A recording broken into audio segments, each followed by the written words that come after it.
Shri Venkateswara gold తాకట్టులో ఉన్న మీ బంగారాన్ని విడిపించి కొనబడును. సార్ ఇది జగన్ గారు ఏమన్నారంటే నెక్స్ట్ ఎలక్షన్స్ లో మళ్ళీ మేమే వస్తాము అని చెప్పేసి అన్నారు. అంటే నిజమేనా? జగన్మోహన్ రెడ్డి ఇంక వచ్చే సమస్య లేదండి. ఎందుకంటే ఏం చెప్తాం, ఆయన పరిపాలన ఇచ్చాం, 150 సీట్లు ఇచ్చాం, పరిపాలన చేయని చెప్పి భోగభాగ్యాలు అనుభవించేటటువంటి ప్యాలెస్ని ఇచ్చాం. కానీ ఆయన పరిపాలన మానేసి ప్యాలెస్లో పడుకున్నాడు. సంక్షేమాన్ని నమ్ముకుని బిడ్డల భవిష్యత్తుని రోడ్డుకు వదిలేశాడు. అలాగే పెద్దగా చెప్పాల్సిన అవసరం లేదు ఆయన తప్పుదాలు. ఇప్పుడు మనము ఒక సంసారం చేసుకునేటటువంటి ఒక కుటుంబంలో ఉన్నటువంటి ఒక పెద్ద బిడ్డల భవిష్యత్తు కోసం అహర్నిశలో శ్రమపడి ఆయన జీవితకాలం మొత్తం కూడా బిడ్డల భవిష్యత్తుగా పరితపిస్తూ ఉంటాడు. అలాంటి బిడ్డలకు ఎలాంటి ఉద్యోగ అవకాశాలు లేక, ఎలాంటి ఫ్యాక్టరీలు తేక, ఐటీ కంపెనీలు తేక, ఓన్లీ సంక్షేమాన్ని నమ్ముకుని ప్యాలెస్లో పడుకుని బటన్ నొక్కి అన్నం ఉన్నవాడికి కడుపు నిండినోడికి కూడా డబ్బులు పంపించాడు. కాబట్టి అలాంటి పరిపాలన చేతకాని వ్యక్తి మళ్ళీ ఎవరైనా సీఎంగా కావాలని కోరుకుంటారా? అయ్యే పని కాదు. జనాల మధ్య తిరుగుతూ ఉన్నాడు కదా, జనాల కోసం రైతుల తరపున ఎవరైతే నష్టపోయారో వాళ్ళ దగ్గరికి వెళ్ళి వాళ్ళని కలిసి మాట్లాడడం చేస్తూ ఉన్నారు కదా.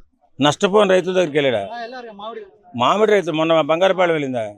ఇది మామిడి సీజన్ అయిపోయిన తర్వాత 5 ట్రాక్టర్లు తోతాపరి మామిడికాయలు తొక్కిస్తానని శబ్దం చేసి వెళ్ళినట్టుగా ఉంది తప్ప, అంటే అది యాక్చువల్గా తీసుకోలేదంట. అంటే మార్కెట్ తీసుకెళ్ళినప్పుడు గిట్టుబాటు ధర రాలే కాబట్టి మళ్ళీ వెనకకి తీసుకొచ్చారట. దానికోసం జగన్ గారు వెళ్ళారు అని చెప్పేసి అంటారు. చెవుల పువ్వు పెట్టుకున్న వాళ్ళు చెప్పమని జగన్మోహన్ రెడ్డి గారికి. ఏమండి, ఒక పర్యటనకి ఇప్పుడు గిట్టుబాటు ధర ఎప్పుడు అడగాలండి? ఒక 3 నెలలు ముందు అడగాల. మొత్తం కాపంతా అయిపోయి కోతకు వచ్చేసిన తర్వాత అంతా అయిపోయిన తర్వాత లాస్ట్ కాపు అప్పుడు వచ్చాడు ఈయన గిట్టుబాటు ధర అడగడానికి. ఇప్పుడు ఆయనకి ఎవరు సలహాలు చెప్తున్నారో వాళ్ళకి మాత్రం నమస్కారాలు పెట్టాలా. ఎందుకంటే ఇలాంటి తక్కువ సలహాలు చెప్పి, ఇదే కాదు గంజాయి బ్యాచ్ అక్కడ ఉన్నటువంటి ప్రజల్ని, ఆడవాళ్ళని ఇబ్బంది పెడుతుంటే ఒక పోలీసు అడిగినందుకు ఆయన చంపబోతే ఈ ఎదవలకు ఎలా కాదు, నా అందరి సమక్షంలోనే వీళ్ళు తోలు తీయాలని చెప్పి పోలీసు వారు ఒక ట్రీట్మెంట్ ఇస్తే అది ఏదో గొప్ప పోలీసు వారు అన్యాయం చేస్తున్నట్టు, చట్టాన్ని చేతుల్లో తీసుకున్నట్టు భ్రమ కల్పించి భారీ ఎత్తున జనాలను పోగొట్టి అక్కడ గందరగోళం సృష్టించి ఒక పర్యటన చేశాడు. అంటే మీరు గంజాయి తాగండి, డ్రగ్స్కు బానిస అవ్వండి, అమ్మాయిల్ని మానభంగం చేయండి, నేను జగన్ అనేవాడిని నేను ఉంటానని చెప్పడమే కదా. వేస్ట్ కాదు, బెస్ట్ కాదు, అది మనం చెప్పడానికి మనం నిర్ణయించలేం. కానీ కాకపోతే పరిపాలన చేత కాదని చెప్తాం. రెండవది, ఎవరో ఒక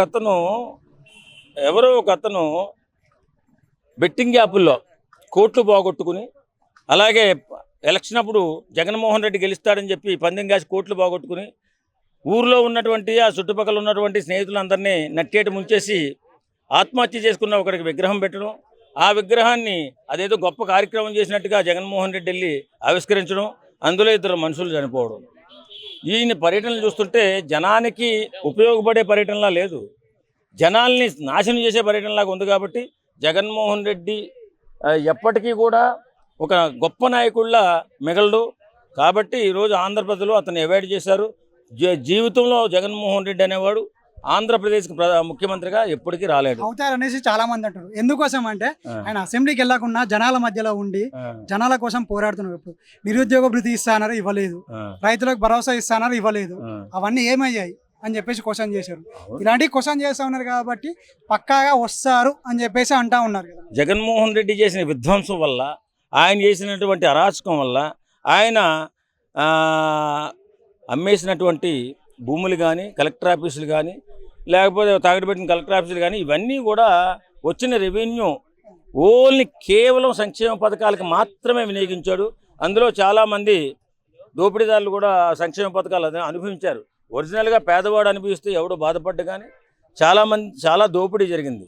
పోనీ యువత భవిష్యత్తు బాగుండాలి అని కోరుకునేవాడు ఐటీ కంపెనీలు కానీ, లేకపోతే ఫ్యాక్టరీలు కానీ, ఇలాంటివన్నీ పుటప్ చేసుకుంటూ వస్తాడు. అదేం లేదు.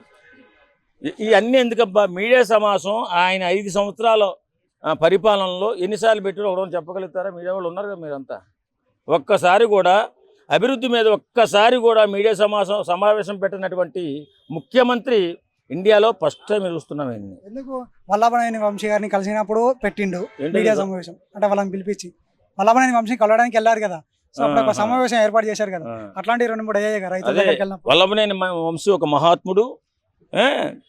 ఆయన ఒక పెద్ద డెన్ పెట్టి సెటిల్మెంట్లు చేస్తూ, కబ్జాలు చేస్తూ, రౌడీజం చేస్తూ, కిడ్నాపులు చేస్తూ, అక్కడ ఉన్నటువంటి ప్రాంత మనుషుల్ని భయభ్రాంతులు గురి చేస్తుంటే వాడిని తీసుకెళ్ళి పోలీస్ స్టేషన్లో వేసి జైల్లో పెడితే అలాంటి గొప్ప వ్యక్తిని పరామర్శించడానికి వెళ్ళాడు. అదేనా మీరు చెప్పేది? దానిలో తప్పే లేదు. గొప్ప ముఖ్యమంత్రి, గొప్ప మాజీ ముఖ్యమంత్రి ఆయన కాదని ఎవడన్నాడు? నిజమే కదా, ఎందుకంటే రైతులకు చేసిండు, అక్కడ విద్యార్థులకు చేసిండు కదా. ఏం రైతులకు చేశాడు? రైతులకు వచ్చేసప్పుడు రైతు భరోసా లాగా ఇచ్చారు కదా. అవునండి, రైతులకు ఇస్తే పర్లేదు, నాన్ రైతులు కూడా ఇచ్చాడని మా ఏడుపు. ఓకేనా? కాబట్టి ఈరోజు జగన్మోహన్ రెడ్డి గారు మీడియా ముందుకు వచ్చారు. ఆయన అడిగిన క్వశ్చన్ ఏంటంటే, చంద్రబాబు నాయుడు గారి దగ్గరికి కానీ పవన్ కళ్యాణ్ గారి దగ్గరికి కానీ జనం వెళ్ళడం లేదు, సమస్యలు చెప్పడం లేదు. ఇప్పుడు కూడా నా దగ్గరికే వస్తున్నారు. ఇంకా 3 ఏళ్ళు అయిపోతే నా అధికారం వచ్చింది, నేను జనం సమస్యలు తీర్చుతాను అని అంటున్నారు సార్. దాని గురించి నా దగ్గరకు కూడా వస్తారు 10 రూపాయలు ఖర్చు పెట్టి ఎవరైనా పిలిపించుకుంటే. అది కాదు కదా రాజకీయం అంటే. అభిమానంతో రావాలి, ఆప్యాయతతో రావాలి, అది కాదు కదా డబ్బు. అభిమానంతో రాజకీయ నాయకుల మీద, ముఖ్యమంత్రుల మీద ఉండదు కదా. అయ్యయ్యో, ఇన్ని సంక్షేమ పథకాలు మరి తీసుకున్న వాళ్ళకి ఏమాత్రం అభిమానం లేదంటవా? జగన్ గవర్నమెంట్ లో 5 సంవత్సరాలు ఏ నష్టాలు జరగలేదా? ఏం నష్టాలు జరగకపోవడం? అన్ని నష్టాలే. మరి ఎవరు రావట్లేదు కదా పాపలో చూడడానికి కానీ, మీ చంద్రబాబు నాయుడు గారి దగ్గరికి కానీ రావట్లేదని అంటే ఎవరు రావడం లేదని ఇప్పటికీ 2-3 అదే జగన్మోహన్ రెడ్డి అంటున్నాడా ఎవరు రావట్లేదని? ఆయన కలగంటున్నాడు, భ్రమపడుతున్నాడు. చాలా సమస్యలు పరిష్కారం అవుతున్నాయి. చాలా మంది పవన్ కళ్యాణ్ దగ్గరికి వెళ్తున్నారు, చంద్రబాబు నాయుడు గారి దగ్గరికి వెళ్తున్నారు, లోకేష్ బాబు దగ్గరికి వెళ్తున్నారు. మరి మీ సోషల్ మీడియాలో కానీ, మీ మీడియాలో కానీ మాట్లాడేది అని అంటున్నారు సార్. సమస్య పరిష్కారం అయితే ఆ సోషల్ మీడియాలో ఎందుకు వస్తుంది, ఇంటికి ఎందుకు వస్తుంది? సమస్య అప్పుడు పరిష్కారం చేసుకుంటూ మెల్లిగా ముందుకు జరుగుతుంది కూటమి ప్రభుత్వం. అంటే పబ్లిసిటీ చేసుకోవడం ఈ కూటమి ప్రభుత్వానికి ఇష్టం లేదంటారు. ఏది అన్ని క్లియర్ చేసుకుంటూ వస్తున్నారు కదండి. మీరు అడిగితే నాకేం అర్థం కావట్లేదు. చెప్పడానికి రాకపోవడానికి జగన్మోహన్ రెడ్డి చంపేస్తాడని భయపడడానికి కాదుగా. వాళ్ళు కూటమి ప్రభుత్వంలో ఉన్నటువంటి 75 సంవత్సరాలు, అదే 4 సార్లు ముఖ్యమంత్రి చేసిన వ్యక్తి, అలాగే తన సంపాదనలో సగం పేద ప్రజలకే దానం చేసినటువంటి ఒక దాన కర్ణుడు పవన్ కళ్యాణ్ దగ్గరికి, వాళ్ళ దగ్గరికి వస్తున్నారు. జగన్మోహన్ రెడ్డి దగ్గరికి కాదు కదా. జగన్మోహన్ రెడ్డి దగ్గరికి పెయిడ్ యాక్టర్లు వస్తారు.